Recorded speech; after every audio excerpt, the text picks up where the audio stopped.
ले, ठीक, देर ना करें। चलिए, तो आज है गांधी जयंती, ठीक है, आज है 2 अक्टूबर, अपना 2 अक्टूबर 2025। और अपना 25 में अगर मैं बात करूं महात्मा गांधी जयंती, आप देख सकते हैं कि देश के राष्ट्रपिता 2 अक्टूबर को प्रतिवर्ष राष्ट्रपिता महात्मा गांधी की जयंती मनाई जाती है। इस वर्ष 156वीं जयंती मनाई जा रही है। उनकी जयंती विभिन्न कार्यक्रम का आयोजन भी किया जाता है, ठीक है, विभिन्न कार्यक्रम का आयोजन भी किया जाता है, कुछ चीजें लॉन्च भी की जाएंगी।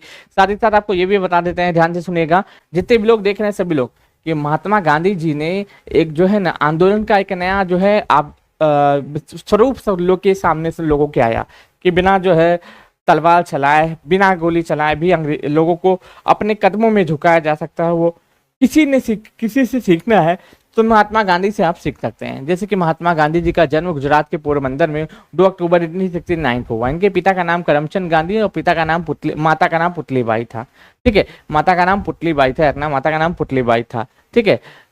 और साथ ही साथ आपको महात्मा गांधी के बारे में बता दूं कि सन 1883 में 13 साल की उम्र में इनका विवाह, ठीक है, इसके साथ 13 साल की उम्र में इनका विवाह 14 साल की कस्तूरबा से किया गया।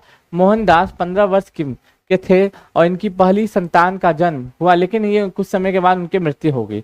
उनके पिता करमचंद गांधी 1885 में चल बसे।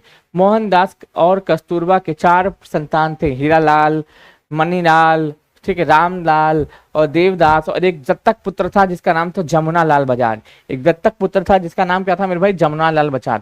गांधी जी की शिक्षा दीक्षा मिडिल स्कूल पोरबंदर के हाई स्कूल में राजकोट में हुई। 1887 में उन्होंने मैट्रिक की परीक्षा पास की, अहमदाबाद में उत्तीर्ण की। इसके बाद मोहनदास भावनगर श्यामलाल दास कॉलेज में दाखिला लिया और खराब स्वास्थ्य और गृह वियोग के कारण वो कॉलेज छोड़कर पोरबंदर वापस चले गए। 1888 में मोहनदास यूनिवर्सिटी ऑफ लंदन के में कानून की पढ़ाई करने के लिए, बैरिस्टर बनने के लिए इंग्लैंड चले गए। 1891 में वो भारत लौटे और उन्हें अपनी मां की मौत के बारे में पता चला था। वो उस समय क्या लौटे? भारत लौटे।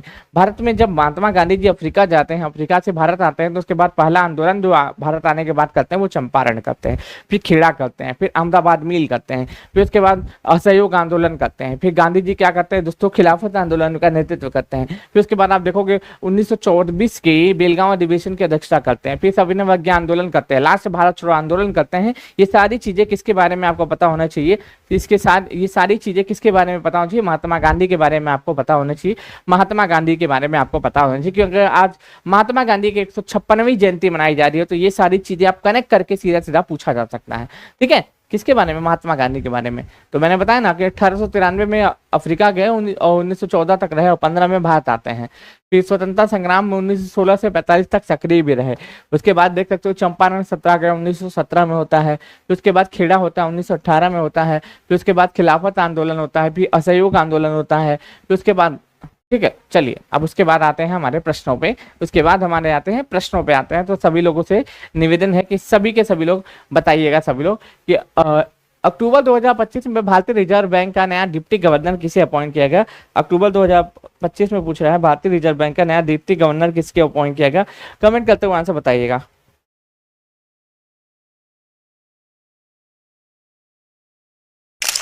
अपने फोटो की गाना गाते हुए देखो,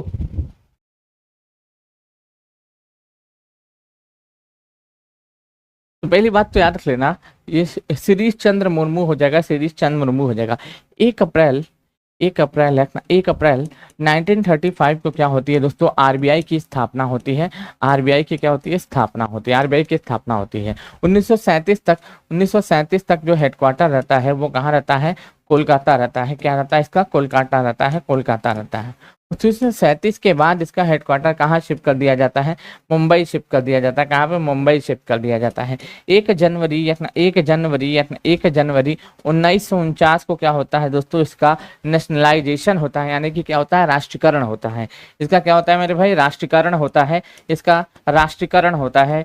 1 जनवरी 1949 को क्या होता है? इसका राष्ट्रीयकरण होता है। इसमें एक गवर्नर होता है, एक क्या होता है दोस्तों? गवर्नर होता है। और 4 क्या होते हैं दोस्तों? डिप्टी गवर्नर होते हैं। 4 डिप्टी गवर्नर तो है। गवर्नर अगर पूछे कौन हो जाएगा? संजय मल्होत्रा हो जाएंगे।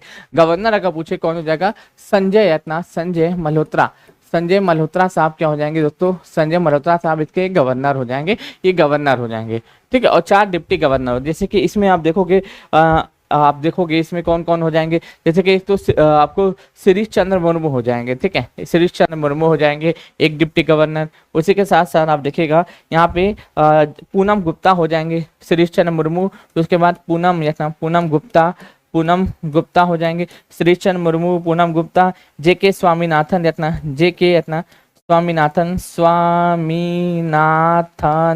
जेके स्वामीनाथन हो जाएंगे। फिर टीवी रविशंकर हो जाएंगे, ये टीवी रविशंकर रखना, टी रखना, फिर उसके बाद टी रविशंकर हो जाएंगे, टी रविशंकर हो जाएंगे। तो ये चारों नाम आप याद कर लीजिएगा, शिरीष चंद्र मुर्मू, पूनम गुप्ता, जेके स्वामीनाथन और टी रविशंकर, ये 4 डिप्टी गवर्नर है और संजय मल्होत्रा ये गवर्नर है, अपना गवर्नर है। ये आरबीआई क्या करता है मेरे भाई, आरबीआई जो करता क्या है बेसिकली, ये क्या करता है दोस्तों, मौद्रिक नीति जारी करता है। क्या करता है, मौद्रिक नीति को जारी करता है। एक साल में कितनी बार, एक साल में 6 बार मौद्रिक नीति आती है, 2 माह के अंतराल पे हर बार आती है। और आपको बता देते हैं, ध्यान से सुनिएगा आरबीआई के बारे में, ये क्या करता है, महंगाई को कंट्रोल करने का काम भी करता है, ठीक है। महंगाई को कितना रखना है।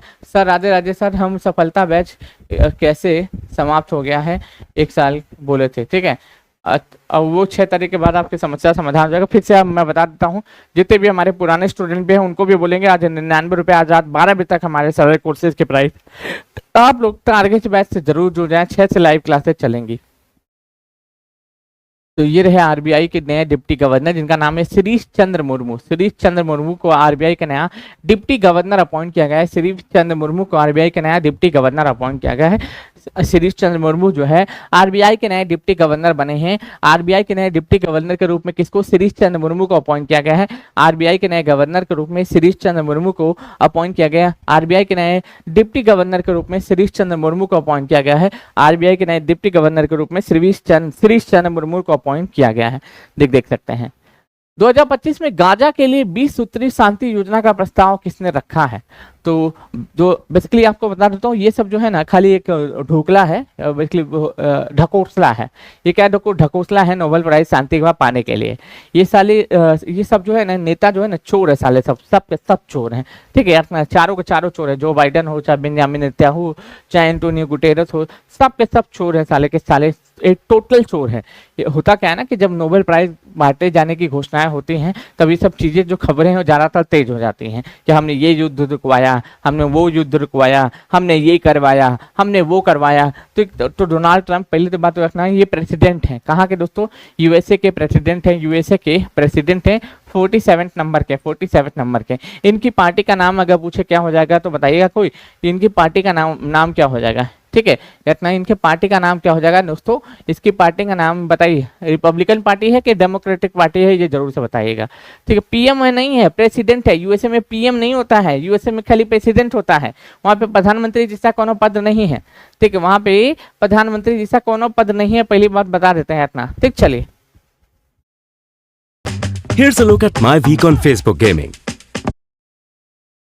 ठीक है, वहां पे प्रधानमंत्री जैसा कोनो पद नहीं, मैं पहले ही बता देता हूँ इतना, वहां पे प्रेसिडेंट होता है, वहां पे प्रेसिडेंट होता है यार इतना, ठीक। चलिए वहां पे प्रेसिडेंट होता है, ठीक। चलिए देख सकते हैं यहाँ पे कि इजराइल गाजा में चल रहे युद्ध के बीच अमेरिकी राष्ट्रपति डोनाल्ड ट्रंप ने गाजा के लिए शांति की योजना की पेशकश की है। इस शांति योजना को ट्रंप से लेकर कहना है कि इसके बाद दोनों पक्षों के बीच जंग थम जाएगी। ट्रंप शांति योजना को लेकर प्रधानमंत्री मोदी ने पोस्ट किया है। अब देखो अक्टूबर आ गया, नोबेल प्राइज की जो क्या हो जाएंगी, घोषणाएं होना शुरू हो जाएंगी। अब देखते हैं शांति का नोबेल प्राइज किसको मिलता है, क्या यहाँ पे एक्सपीरियंस जीतता है, यहाँ पे पैसा जीतता है, यहाँ पे या फिर नोबेल प्राइज केवल एक नाम ही बन के रह जाता है। देखते हैं इस बार शांति का नोबेल प्राइज किसको मिलता है। बहुत इंटरेस्टिंग है इतना, ठीक है। इतना तो हम बेसब्री से किसी चीज का इंतजार नहीं किए जितना हम इंतजार कर रहे हैं शांति के नोबेल प्राइज का, शांति के नोबेल प्राइज का, जितना आप सभी को भी इंतजार होगा कि आखिर में भाई साहब मिलेगा किसको। ये देखना है कि शांति का नोबेल प्राइज दिया किसको जाता है। बेसिकली पुतिन का कहना है हम युद्ध रुकवाते हैं, अमेरिका के राष्ट्रपति डोनाल्ड ट्रंप का कहना है हम युद्ध रुकवाते हैं, ठीक है। बेंजामिन नेतन्याहू का कहना है हम तो युद्ध ही नहीं करते हैं, हम तो केवल जो है जवाब देते हैं। तो भाई साहब तो करता कौन है युद्ध, ये बता दो सभी लोग, ठीक। चलिए करता कौन है युद्ध, इरफान अली को किस देश के राष्ट्रपति के रूप में दूसरे कार्यकाल के लिए फिर से चुना गया है? इनका पूरा नाम जो हो जाएगा ना मोहम्मद इरफान अली है। इनका पूरा नाम अगर पूछे, इनका पूरा नाम अगर पूछ ले क्या हो जाएगा? मोहम्मद इरफान या अपना इरफान अली हो जाएगा। मोहम्मद इरफान अली हो जाएगा। मोहम्मद इरफान अली हो जाएगा। ठीक, तो इरफान अली को किस देश के राष्ट्रपति के रूप में दूसरे कार्यकाल के लिए फिर से चुन लिया गया? बताइएगा कमेंट करते हुए, कमेंट करते हुए जरूर से बताइएगा। बिल्कुल गुआना, जिनका भी आंसर आ रहा है कि मोहम्मद इरफान अली को कहाँ का राष्ट्रपति फिर से चुन लिया गया है, तो कहाँ का? गुआना का राष्ट्रपति फिर से किसको चुन लिया गया दोस्तों? मोहम्मद इरफान अली को चुन लिया गया है।